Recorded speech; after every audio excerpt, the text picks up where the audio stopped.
Pengacara Rizik Syihab, Aziz Yanuar, mengecam status tersangka kliennya dalam kasus swab tes di RS UMI, Bogor, Jawa Barat.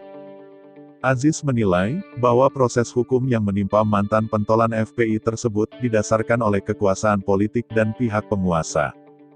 Menurutnya, aparat tak bisa menjerat Rizik karena tidak membagikan informasi terkait hasil tes swab dirinya karena merupakan ranah pribadi.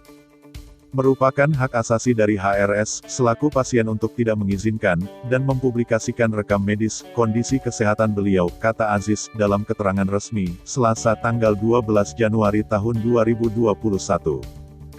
Kerahasiaan rekam medis seseorang itu juga dilindungi oleh undang-undang. Misalnya, kata dia, sebagaimana diatur dalam pasal 28G ayat 1 UUD 1945 pasal 12 Deklarasi Universal Hak Asasi Manusia. Kemudian, pasal 17 Kovenan Internasional tentang Hak-Hak Sipil dan Politik. Pasal 17 huruf H dan I. Pasal 54 ayat 1 Undang-Undang Nomor 14 Tahun 2008 tentang Keterbukaan Informasi Publik dan lain sebagainya.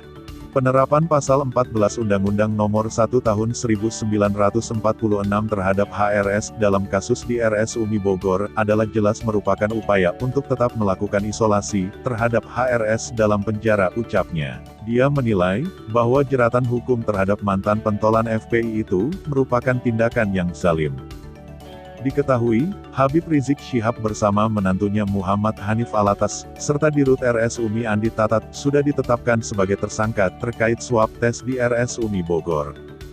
Menurut Brigjen Andi Rian, Habib Rizik Syihab sempat berbohong soal hasil swab tes di RS UMI, Bogor, Jawa Barat beberapa waktu lalu, setelah penyidik melakukan pemeriksaan mendalam terhadap tersangka maupun para saksi.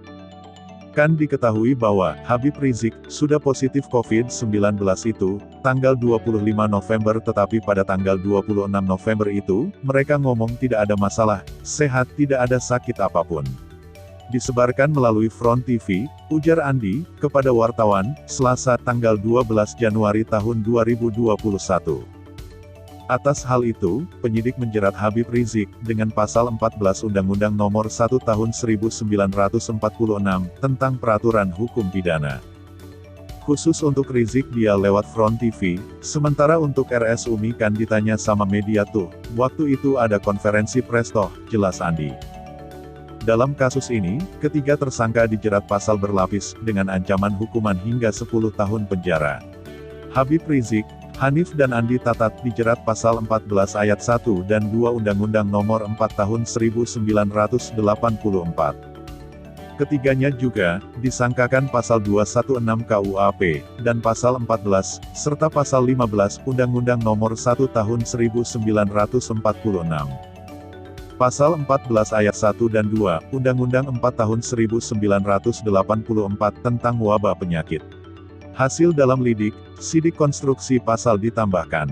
Pasal 216 KUHP, pasal 14 dan 15 Undang-Undang 1 Tahun 1946 tentang Peraturan Hukum Pidana. Ancaman maksimal 10 tahun penjara, ucap Andi.